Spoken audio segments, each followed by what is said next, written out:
pekerjaan berat kita sekarang adalah menyadarkan tokoh-tokoh agama agar tidak menjadi penjual suara umat.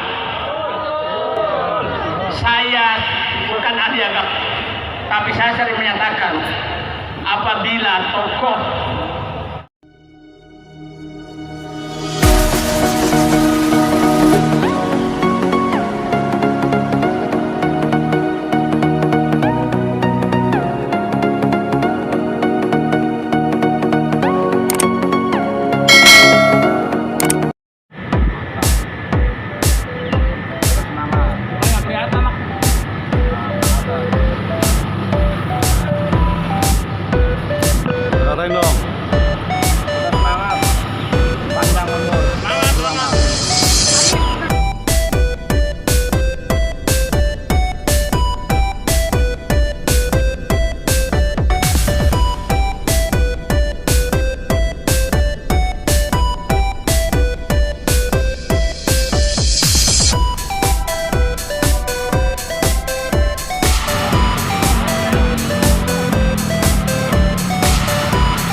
dibatasi hanya 3 menit. Iya, 3 menit Pak. Berapa tipnya? Satu paket. Wabarakatuh. Kanlah saya menyampaikan beberapa orasi yang saya sampaikan dalam saat ini. ABRI yang mengamankan rakyat, bersama rakyat sama-sama membangun. Melihat program-program yang akan dilontarkan penguasa bahwa masyarakat Indonesia pertama akan dibodohkan dan dimiskinkan. Di sini saya tidak terima. Saya perwakilan relawan Anies Baswedan sekaligus koordinator sahabat Anies luar negeri cabang Australia dan diaspora luar negeri, mewakili untuk memberi semangat kepada bapak-bapak, ibu-ibu, masyarakat Indonesia sekalian. Mari kita bersama-sama berjuang demi tegaknya NKRI adil dan makmur. Ya baik, saudara-saudara, kami bertekad seluruh relawan luar negeri sudah bersepakat untuk menyatakan sikap bahwa pemilu wajib kita laksanakan untuk menegakkan keadilan di sini demi anak cucu kita. Merdeka! Merdeka! Allahu Akbar! Jangan MK. Saya ingin tanya. Kalau kita kalah, kita melawan. Kita kalah melawan. Yang jelas, kita kalah melawan. Tanda-tandanya saya melihat sepertinya kita kalah. Tapi saya semangat. Pencalonan Citra Simposil yang berumur 36 tahun dianggap sah oleh Mahkamah Konstitusi. Maka kita melihat selesai ini adalah mahkamah rakyat. Kepada siapa lagi kita mau percaya? Kita tidak percaya ke DPR. Sekarang kita tidak percaya. Siap berjuang. Siap berjuang. Takbir. Allahu Akbar. Terima kasih. Terima kasih, ya. Kita berkumpul di sini ada maksud dan tujuan, yaitu kita ingin mendengarkan langsung hasil keputusan sengketa Pilpres yang akan dibacakan oleh Mahkamah Konstitusi. Jika saya berharap, kita semua berharap di sini dan berdoa, gugatan 0103 dikabulkan. Tetapi jika tidak dikabulkan, maka kita akan harus terus berjuang dan menyusun konsolidasi strategi berikutnya. Setuju? Dan saya Novi, jika ternyata gugatan kita ditolak, maka mulai hari ini saya tidak akan bernapas. Jadi jika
Oke, oh itu bisa. Assalamualaikum warahmatullahi wabarakatuh. Alhamdulillahi wahdah, sadaqa wa'dah, wa nasara abdah, wa azza jundahu, wa hazamal ahzaba wahdah. Asyhadu an la ilaha illallah wahdahu la syarikalah, al-malikul haqqul a'la, wa asyhadu anna Muhammadan abduhu rasuluh, as-sadiqul awfa. Anak-anakku, bapak-bapak, ibu-ibu yang hadir pada hari ini, saya yakin niat dan langkahnya sudah dilihat oleh Allah Subhanahu wa Ta'ala akan berjihad membela negeri ini. Siap semua membela negeri ini? Wahai Bapak Suhartoyo, Ketua MK, lihatlah rakyat banyak sekali. Saya tinggal di Jakarta, tidur di pinggir jalan. Kita akan di jam 11.45 dan juga persiapan sholat zuhur bersama. Dan setelah itu kita akan masuk ke acara inti. Nama tokoh-tokoh nasional akan ada di sini. Dan setelah di sini tetap bersama dan tetap semangat.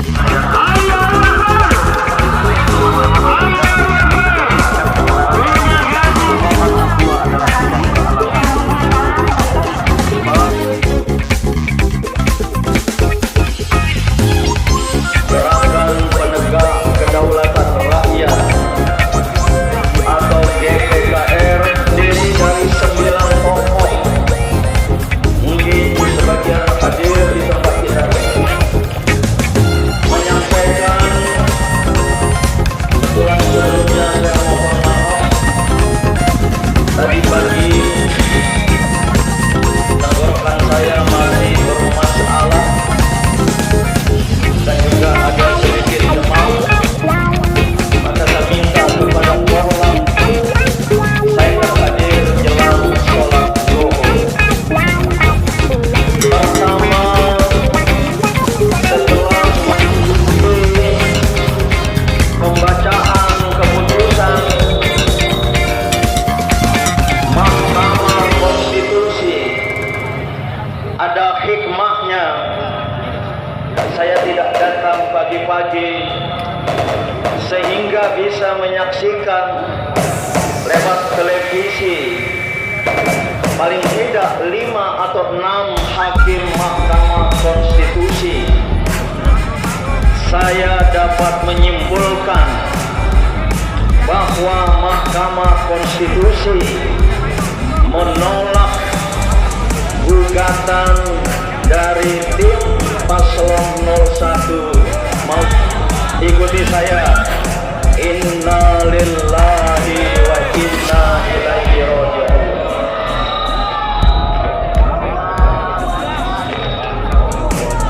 Oleh karena itu, sikap dan pandangan politik GPKR yang sudah sejak dulu bahwa GPKR, Gerakan Penegak Kedaulatan Rakyat, menolak secara kategoris keputusan Mahkamah Konstitusi tentang sengketa pemilu dan pilpres. Mohon tenang, ya. Saya kira masih berlangsung. Siapa tahu ada mukjizat. Itu yang kita doakan. Kita menolak baik pada tingkat argumen atau alasan. Saya tadi ikuti 2, 3, 4 hakim konstitusi dari orang di luar bidang hukum menyampaikan bahwa apa yang digugat oleh tim 01 maupun tim 03 mengapa tidak disampaikan sebelum pilpres. Itu gugatannya. Terus terang, seseorang dari luar ranah hukum, ini adalah pendapat yang aneh bin ajaib. nampak yang aneh tapi nyata. Kenapa harus menuntut tim 01, tim 03 menggugat sebelum Pilpres? Bukankah fakta hukum itu dapat berbicara sendiri? Yang kedua, saya ikuti argumen dan logika mereka para hakim Mahkamah Konstitusi. Bertentangan, maksudnya gugatan dari tim 01, tim 03 tidak termasuk GPKR, karena GPKR tidak berhubungan dengan tim-tim pemenangan masing-masing paslon. Mereka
triliun rupiah